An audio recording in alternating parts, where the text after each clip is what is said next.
Bonjour à tous. Ça va bien? Oui, il fait beau, il fait chaud, la vie coule comme une chanson. J'espère que vous allez bien, vous qui nous rejoignez sur le net. Dieu vous bénisse. Ce matin, je vais revenir sur quelque chose que j'ai prêché il y a déjà quelque temps, mais avec un peu plus de profondeur encore, parce que vous savez qu'avec le temps, eh bien, on apprend des choses, on s'approfondit et on développe une connaissance qu'on n'avait pas. Moi, je suis Michel Janton, mais j'ai quand même progressé depuis 20 ans. Éphésiens 3:20, je lis. Or, à celui qui peut faire, par la puissance qui agit en nous, infiniment au-delà de tout ce que nous demandons ou pensons, à lui soit la gloire dans l'Église et en Jésus-Christ dans tous les siècles, dans toutes les générations, au siècle des siècles. Amen. Amen. Que Dieu bénisse cette parole, qu'elle nous fasse du bien ce matin. C'est pas de la pensée positive que je vais vous faire ce matin, mais je vais vous parler du pouvoir de la pensée quand même. Parce que Dieu nous a créés pour que nous pensions. Pas pour que nous pensions, mais avec le pouvoir de penser. Et ça n'est pas rien du tout. Vous pouvez librement choisir vos pensées, mais dans les résultats de vos pensées, il faut que vous sachiez qu'il y a des lois. Votre vie n'est pas soumise à des caprices ou à des variabilités, je ne sais pas si ça se dit, d'aucune sorte. Il n'y a pas de caprice. La stabilité des lois de la pensée, c'est une chance, c'est une bénédiction. Parce qu'en vous conformant à la loi immuable de la pensée, c'est Dieu qui a créé la pensée, eh bien nous pouvons obtenir l'effet que l'on désire et même plus encore, mais avec une précision qui est absolument invariable. Dieu a très très bien fait les choses et il y a des lois pour tout, absolument pour tout. La loi de Dieu, c'est le gardien de l'univers. Sans cette loi, l'univers serait un chaos au lieu d'un cosmos. Je me suis dit, tiens, qu'est-ce que ça veut dire exactement cosmos? Alors, vous savez ce que j'ai fait? J'ai été à la boulangerie, j'ai demandé à la boulangerie. Non, j'ai pris un dictionnaire. J'ai rien contre les boulangers, mais je vais vous faire comprendre qu'il faut prendre un dictionnaire très souvent. Et j'ai regardé. Le mot cosmos signifie système bien ordonné. Par qui? Je vous révèle quelque chose d'important. C'est là que se situe en réalité le secret de l'origine du bien et du mal. Dans ce que je vais vous révéler. La pensée se traduit toujours en action. Si votre pensée est constructive et harmonieuse, il en résultera le bien et vous porterez beaucoup de fruits. Si votre pensée est destructive et négative, il en résultera le mal. C'est pas plus compliqué. En fait, il n'existe qu'une loi, un principe, une source de pouvoir. Le bien et le mal sont simplement des mots qui ont été inventés pour indiquer le résultat de notre action, de nos actions, qui proviennent toujours de nos pensées. On ne fait pas des choses sans y penser, à moins d'être un peu foulot. Remarquez, il y en a, hein. Pour indiquer donc le résultat de notre action. Ou si vous préférez, le bien et le mal indiquent les résultats de notre conformité ou non conformité à la loi créée par Dieu. Il y a une loi au sujet de la pensée, et si on n'observe pas cette loi, eh bien, il en résulte des choses qui ne sont pas bonnes si on observe les lois de Dieu, au sujet de la pensée, comme de tout, eh bien, il résulte le bien. Je vais vous dire quelque chose de bizarre. Si vous détestez le mal, votre vie sera une longue liste de dissensions et de désaccords perpétuels. Pourquoi? Parce que vous détestez. On n'a pas à détester le mal. Je ne dis pas qu'il faut aimer le mal non plus. Mais n'y pensez pas, puis c'est tout.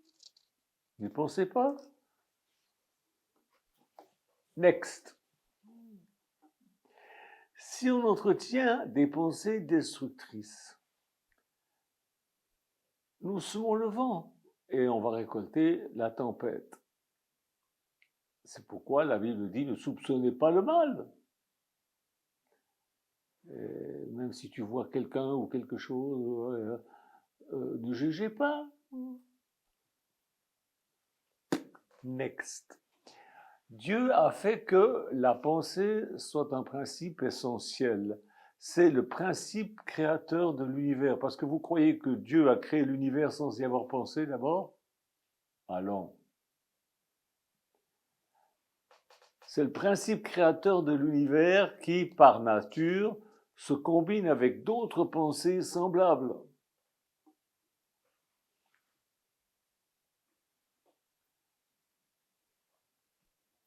Toutes vos pensées persistantes, je ne dis pas les pensées qui vous traversent l'esprit, il y a des pensées des fois parasites qui vous traversent l'esprit, mais bon, ben ça n'a pas d'incidence. Mais toutes les pensées persistantes ne peuvent que produire ce résultat.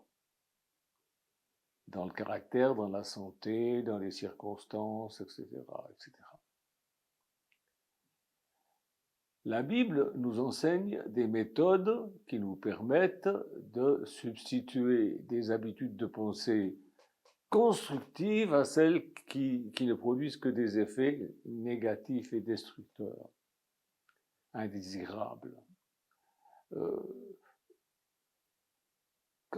Toutes les bonnes lois de Jésus, c'est pour nous aider à penser juste, à penser bien, afin de porter du bon fruit.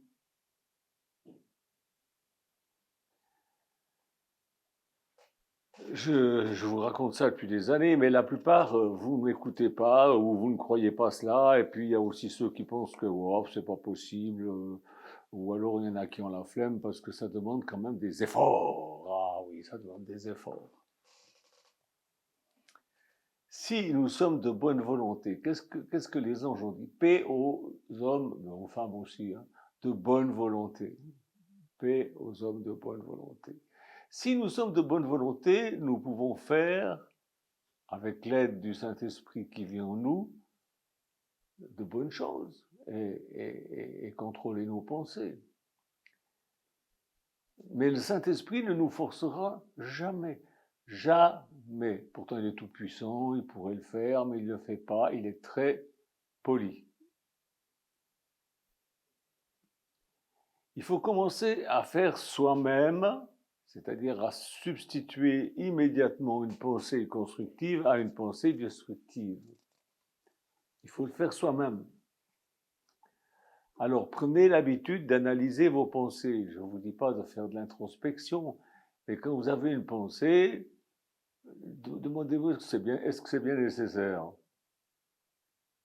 Est-ce que c'est bien nécessaire, ce que je pense là? Est-ce que c'est nécessaire pour moi? Est-ce que c'est nécessaire pour les autres? Est-ce que ça va produire du bien? Est-ce que ça vaut la peine de penser ça? Si la pensée que vous avez est nécessaire, alors regardez-la. Appréciez-la, chérissez-la. Elle est précieuse, elle est en accord avec la création de Dieu. Elle va croître, elle va se développer, elle va produire des centaines de bons fruits.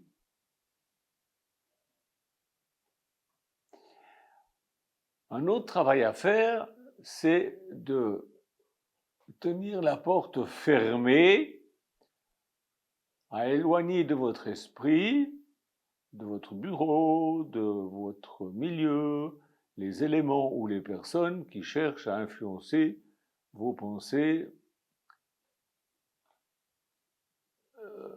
pour en faire des trucs négatifs ou pas en ordre avec Dieu.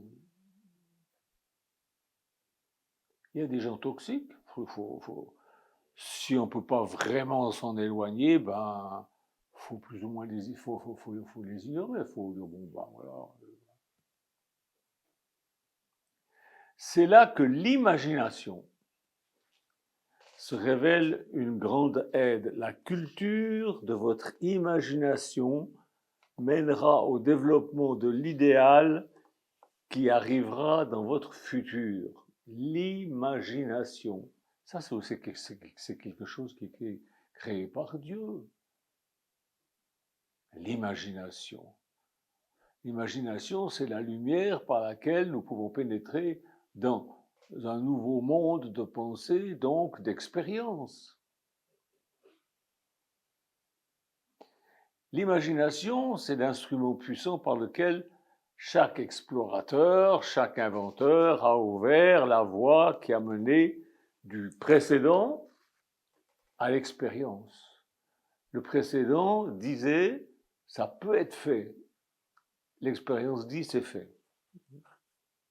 Et Jésus va plus loin, il dit, quand vous priez, croyez que vous l'avez déjà reçu, c'est fait.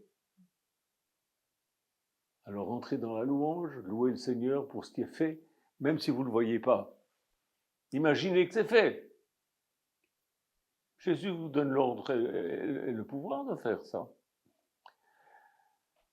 L'autre jour, je regardais des constructions de bâtiments sur le net et je pensais, l'entrepreneur, il n'a pas pu construire ça tant qu'il n'avait pas les plans de l'architecte. Et l'architecte, il a obtenu ses plans en faisant marcher son imagination. Il a dit, tiens, on va faire ça, comme ça. On dirait qu'il a fait des études aussi. Et l'étude de la parole de Dieu, c'est pas une chose interdite, bien au contraire, je vous dis de l'étudier. Mais à partir de l'étude, vous pouvez avoir de bonnes réflexions et une bonne imagination pour faire ce que vous avez à faire, ce que vous voulez faire. Vous savez, un disciple de Jésus doit être entièrement convaincu et conscient du fait que l'Esprit Saint est créateur, qu'il est omniprésent, qu'il est omniscient, il sait tout, et que vous pouvez consciemment entrer en harmonie avec lui, en communion avec lui, par le pouvoir de votre pensée. Si vous ne pensez jamais au Saint-Esprit,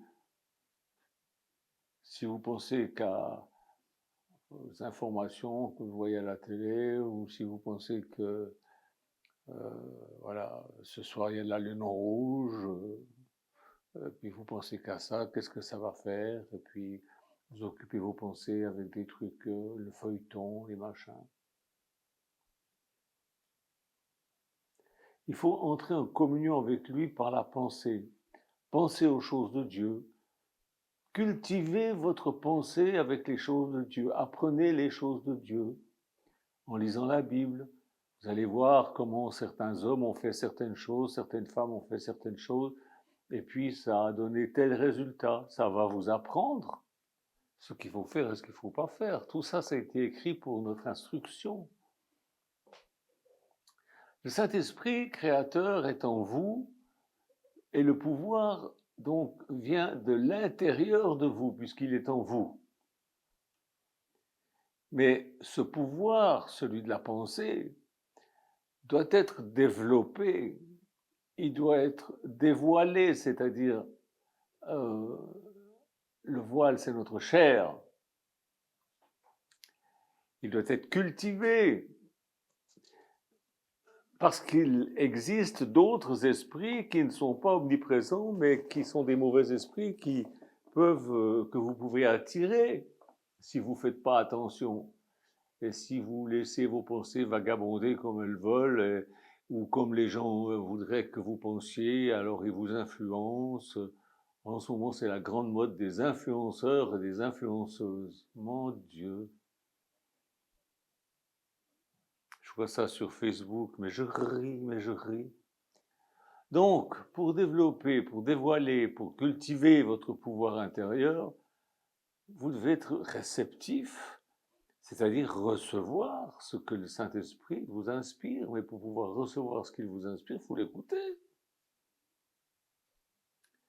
Le vrai pouvoir du disciple de Jésus vient de l'intérieur, le Saint-Esprit qui est en vous, et un disciple éveillé à la vérité, c'est-à-dire à la présence de Jésus en lui, affirme son unité avec lui. Mais il ne l'affirme pas seulement en parole, il l'affirme en acte. Il agit d'une certaine manière. C'est-à-dire qu'auparavant, il a des pensées qui sont celles de Jésus-Christ. Ayez en vous la pensée de Christ. C'est pas écrit? Si. Un disciple ne peut pas prétendre être en communion avec le Saint-Esprit s'il passe 10 heures par jour à entretenir des pensées profanes, négatives, pleines d'incrédulité, de doute, de peur, d'auto-destruction, non. Et puis 10 minutes de prière par jour, c'est pas suffisant. Hein. Prier sans cesse, toute la journée, tout le temps, tout le temps, tout le temps. Non, mais avoir cet esprit de prière, de penser à Jésus tout le temps, d'être à l'écoute de Jésus tout le temps.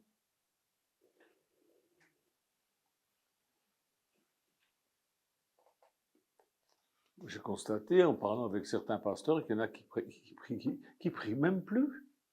Ils prient juste aux réunions, c'est tout. On sent des grands cris en sautant, en se roulant par terre. Vous connaîtrez la vérité, c'est-à-dire Jésus a dit je suis la vérité. Vous connaîtrez la vérité, le Saint-Esprit qui est en vous. Et il vous affranchira des choses extérieures, futiles, idiotes, mauvaises, médiocres, méchantes. Vous voyez?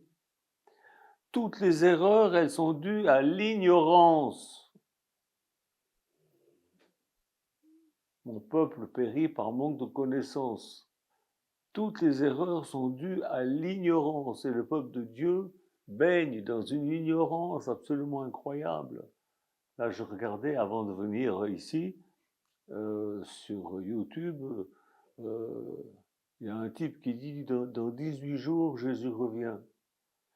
Eh bien, tout de suite, je sais que c'est faux. Pourquoi? Parce que je connais la parole de Dieu.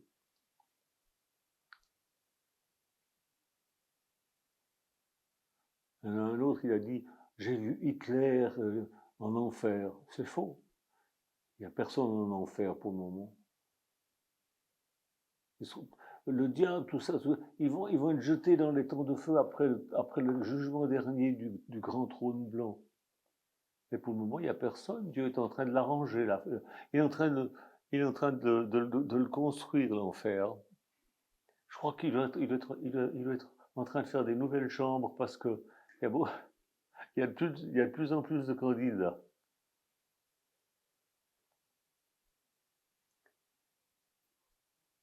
Obtenir la connaissance de Dieu et de son pouvoir déterminera la croissance de votre vie.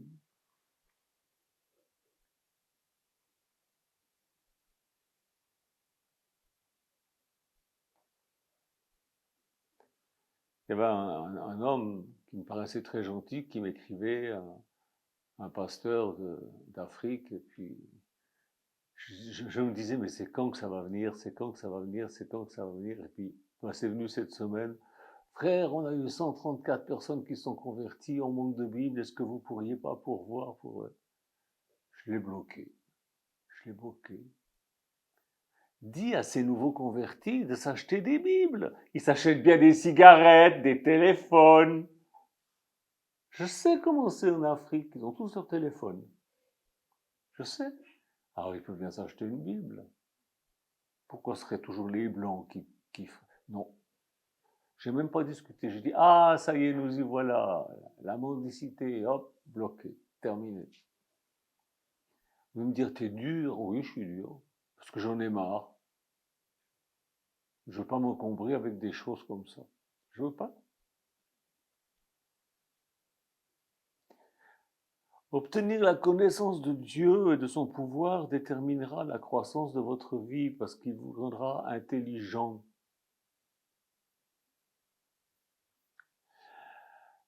Vous vous mettrez à porter beaucoup de fruits, c'est-à-dire des résultats valables qui demeurent, que vous pourrez distribuer autour de vous, qui feront plaisir aux autres.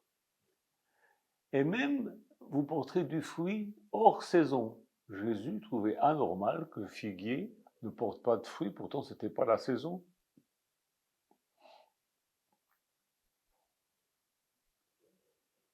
C'est ce qu'il lui a fait au figuier. Vous savez ce qu'il lui a fait au figuier? Allez lire dans la Bible, vous allez voir. Vous porterez du fruit en toute saison. Même quand tout autour de vous semble aller de travers, vous porterez du fruit, vous. On verra la différence entre les enfants de Dieu et les autres. La présence du Saint-Esprit en vous, c'est le pouvoir spirituel. Vous savez, le mot âme, les gens ne savent pas trop ce que ça veut dire. Le mot âme, ça veut dire être. Eh bien, le pouvoir spirituel, c'est l'âme, l'être de tout l'univers. C'est spirituel. Tout est spirituel. Les gens sont étonnés quand je leur parle de guérison divine. Ils disent, c'est fini le temps des miracles, maintenant on a des médecins et tout. Les médecins soignent, mais c'est Dieu qui guérit.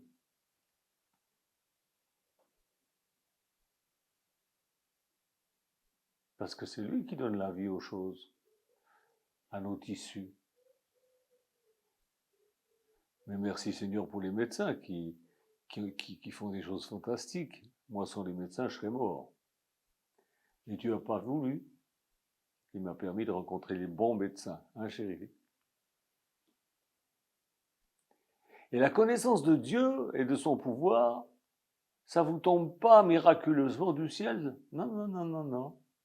Cette connaissance, elle est le résultat de la capacité que vous avez de penser, de réfléchir, de méditer et d'imaginer.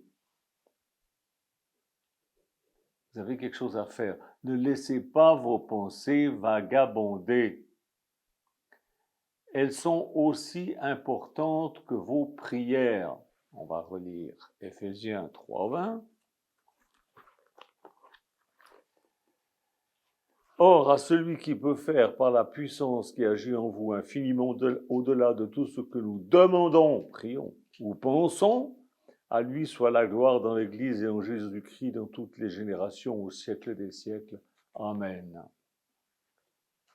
Alors, c'est très bien, c'est l'apôtre Paul qui écrit, et il fait des phrases à rallonge avec des virgules et tout.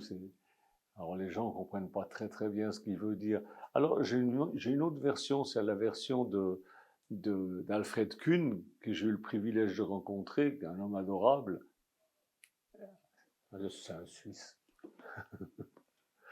Et je vais vous lire dans cette version ce qu'il dit, comment c'est écrit.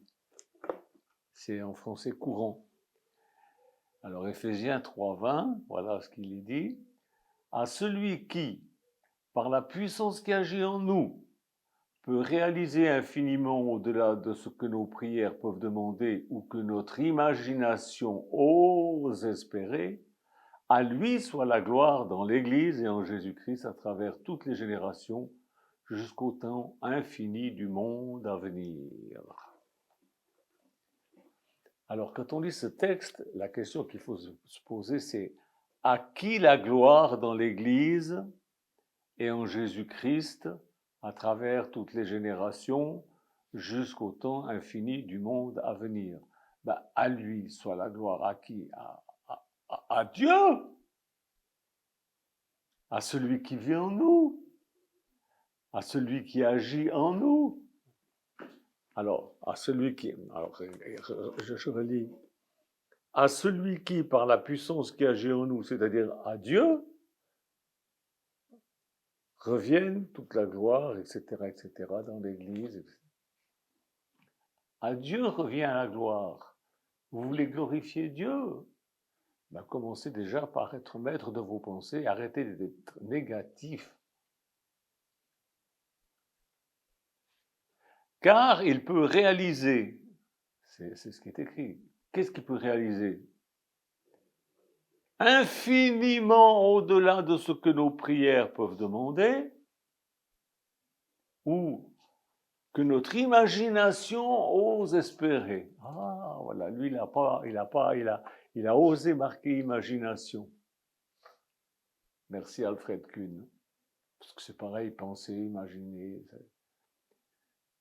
Ce qui déclenche le pouvoir de celui qui vit en nous, ce sont nos prières et nos pensées, ou notre imagination, suivant les versions. Mais c'est pareil, penser ou imaginer. Je vais vous dire, pensez à la tour Eiffel, hop, ça y est, vous la voyez en pensée. Vous l'imaginez. Donc, ce qui déclenche le pouvoir de celui qui vit en nous, c'est-à-dire Dieu, c'est le pouvoir de nos... C'est parce qu'on prie et parce qu'on imagine, parce qu'on pense. Sinon, il ne fait pas. Demandez et vous recevrez. Vous avez demandé, mais vous n'avez pas reçu parce que vous n'avez jamais rien demandé en mon nom. Demandez en mon nom et vous recevrez. C'est ce que Jésus dit.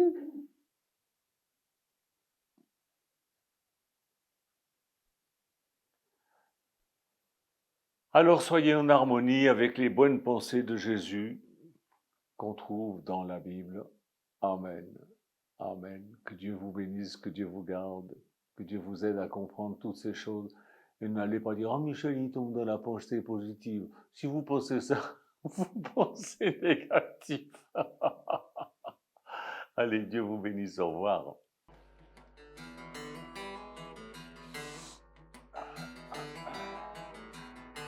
Je suis juste devant Dieu. Je marche sans me retourner. Ce ne sont pas les hommes qui m'arrêteront, ni leurs paroles vaines qui s'envoleront. Dieu parle à mon cœur chaque jour et c'est sa parole qui dure toujours. Chante, alléluia.